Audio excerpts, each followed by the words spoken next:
This is my recap of The Real Housewives of Beverly Hills, Season 4, Episode 14, The Curse of Carlton. So this episode opens with the planning of Carlton's party. This doesn't really look like a party that I particularly want to be at, but I don't see anything wrong with it either. Her kids aren't going to be there, no big deal.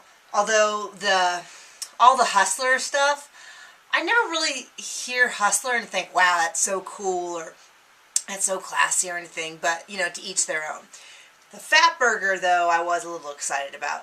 They must have some, like, great deal with the Real Housewives of Beverly Hills because they're, like, being featured in all these parties, so, but, you know, at least they're good. And then we cut from the party to Kim at her Hollywood Collectors show.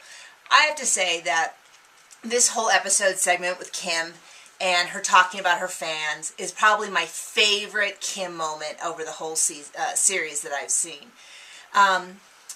Kim seems like a nice lady. She seems a little flaky. I know that she had some drug and alcohol problems.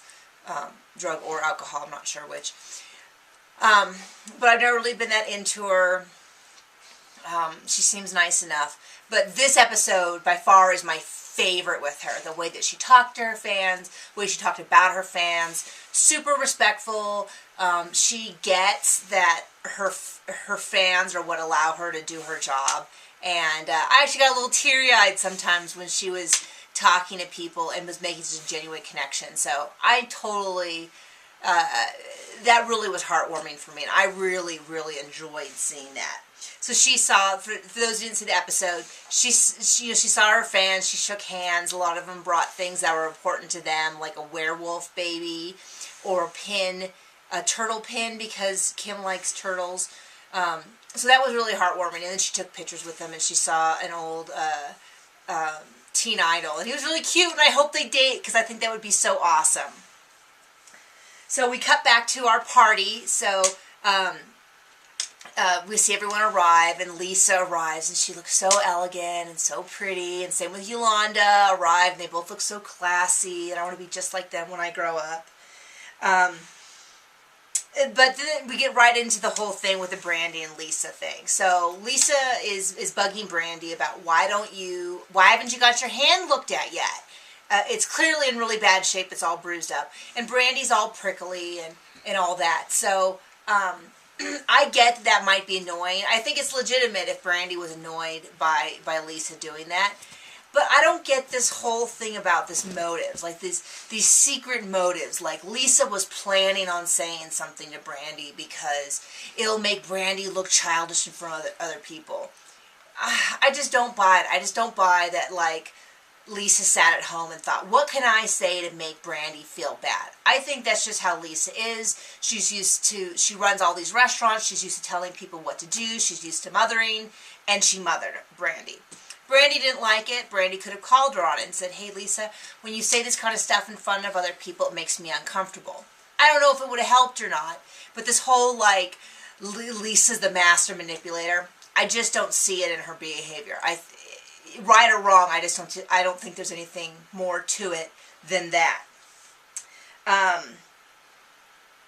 So then we have Kyle show up, and I like a good maxi dress, but I do not like the ones that Kyle wears. I think they make her look so much older than she is.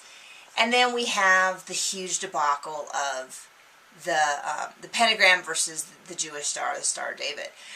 If you didn't watch really carefully, what happened is Carlton lifts up her thing. Kyle looks at it for a half a second. You can clearly see that the mic pack, Carlton's mic pack is back here. The ones that we used on set were about this big. I don't know how big the Real Housewives ones are, but it looked about the same size. And it was right over the tattoo. And Kyle looked for about a half a second, and she said, "Oh, is that a Star of David?" I think that's really what happened. I think that Kyle saw a couple points. She knows Carlton has a cross and a lot of iconography from other religions, and I think Kyle just said what was immediately in her head. It wasn't right. I mean, she wasn't correct in the sense that it was not a Star of David. But Carlton's reaction, like, her reaction was so like a Kyle must be screwing with her. Once again, I just don't buy it. There was some big secret motives. I think it was an off-the-cuff remark. She couldn't have planned it. I mean, she wasn't like planning it ahead of time. So I just don't buy that there was these secret motives. And I think it was a way bigger deal than it needed to be. I mean, Carlton could have said, no, you know, it's a pentagram. Duh. And Kyle would have been like, oh, okay. You know, but, you know, I just find it exhausting sometimes to watch these interactions. So that's my opinion on the whole tattoo. You know, I don't think there's any additional motives. I think Kyle just said what she saw. And she was wrong, but no big deal. I do think that when Kyle, so as they were leaving, Carlton complimented the necklace, and Kyle said, you know, oh, here, and gave it to her. I think that was a completely genuine moment between the two of them. I think Kyle did it on the spur of the moment. I think she really doesn't want everyone to like her, and she's a little offset by Carlton not liking her. I think she gave it to Carlton, and I think Carlton was genuinely touched. I think that was a legitimate moment between the two of them. And when she said, you know, maybe things could be better, I was like, oh, thank goodness. Didn't last long, but I was really happy for it. So now we switch over to Yolanda getting ready for her little afternoon party. And she has such a California house. If you're from California, you notice what I mean, like all the hills and the citrus and all that. And I'm originally from California, and it does sometimes make me a little homesick, except for when you see the traffic and how expensive everything is. But Yolanda's other daughter, I'm sorry I don't know her name, not Gigi. The other one looks like Jennifer Lawrence, and I'm surprised I haven't noticed that before. And that is a compliment. So I think she's really, really beautiful. All of Yolanda's children are beautiful. And then a lot of people were giving them a hard time about them making this wall for Gigi, and how, you know, I'm sure what Gigi really wants is little paintings from her mother's co-workers. But Yolanda did say that they'd be making more of them, other family and friends. So I think it's a sweet idea, and it's a legitimate way for them to get together and talk. Now, Kyle, it got a part on a soap opera, and I was dying of jealousy. I would love to do what she was doing. You know, she got to go in and get her hair done and read lines and blocking, and I just think that's so cool. So I have to admit that I watched that and was super jealous. And she did get a little bit of flack on Twitter about how, you know, oh, she just played herself. First off, playing yourself with a set script is a lot harder than you would imagine if someone, to have it look natural. Secondly, what is she supposed to do, put on a crazy accent? I thought she did a fine job. I watched it and I totally believed it as being part of a soap opera. I thought she did a good job. I mean, she's not going to win a daytime Emmy for it, but I thought it was good, and I was impressed. And though I do have to admit, though, they talk about Kyle acting and Kim acting. I had to actually go look them up because I wasn't real familiar. I have seen The Return to Witch Mountain as a kid. I haven't seen it in a million years, but that's the only thing out of their entire IMDb thing that I had seen between Kyle and Kim. But what was weird is when I looked it up, it turns out Carlton's also done acting, and so has Joyce. So apparently everyone in Beverly Hills is at least most of them are actresses. It actually would kind of be fun to see more of that. That's just my thing. But I kind of want to have like a Kyle, Heather Dubrow of Orange County, like act off or something like that. You know, 2 enter and 1 leave, and they have to act their way out of a bag or something. So, so Yolanda's party, Lisa canceled. I love Yolanda. I love Lisa. Lisa should have canceled earlier, but I don't think it was that big of a deal. I don't think it's like the end-all, be-all of situations. You know what I mean? So I didn't think it was that big of a deal. Carlton showed up and they made a big deal about how frazzled she was, and I didn't really see her as being that frazzled. And then we had another awkward interaction between her and Joyce about how Joyce had said, well, I'm not going to drink any wine. If Carlton's not going to drink and Yolanda doesn't drink, maybe we should just leave the wine here, and when Brandy gets here, we can decide. I didn't think it was that big of a deal. I didn't think there needed to be this big moment where Carlton like stopped her and like accused her of saying stuff. But on the other hand, Joyce has been pretty vocal about calling Brandy an alcoholic. So, you know, as I thought about it more, I'm going to kind of call that a push. I'm not going to really take sides in either of that. But I am getting a little tired of, like, everything being such a big deal. I know that's ridiculous to say about a Real Housewives show, but I'm getting a little tired of it. Let's see. So the one thing with the party, so they all went up there, and Brandy hurt her hand, but look at, you know, she showed up, and then Joyce was there, and Carlton was there, and Yolanda was there.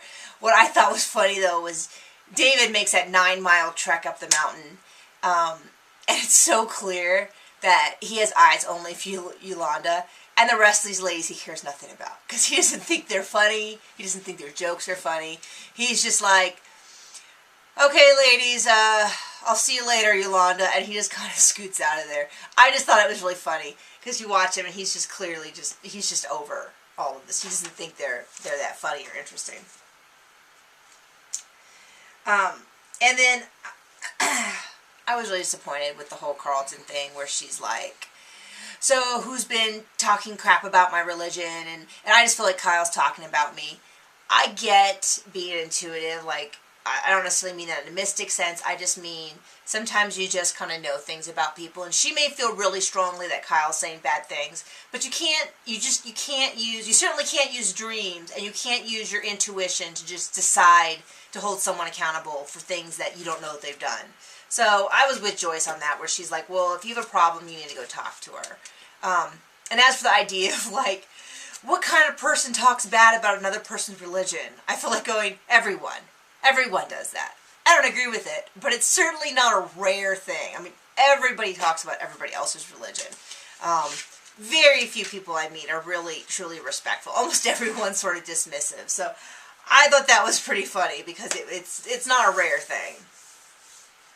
And then, you know, Joyce could have worded things better, but I understand, you know, when you believe about religion, you know, she doesn't believe in spells. Carlton does.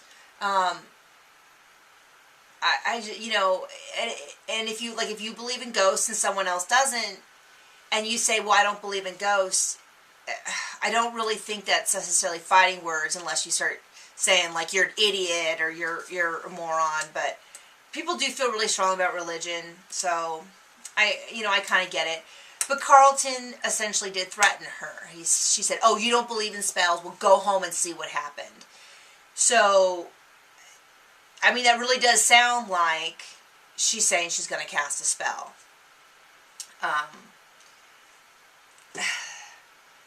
So, and then the whole follow-up thing with her husband getting really sick. I kind of was like, oh, I really don't want them to take it this direction. I don't want to, you know, like, this is supposed to be fun. I don't really want to talk deeply about religion. I don't want to talk about... And so I found this whole episode to be a little tiring. So it's funny, because normally Kim and Kyle, I would not say are my strongest. Like, I don't enjoy watching their segments as much. But this time, I was, like, really behind them. Like, I'm exhausted from everything else, except, you know, Lisa, of course, Yolanda. But anyway, so that is my recap of Season 4, Episode 14, The Curse of Carlton. Have a good day, guys.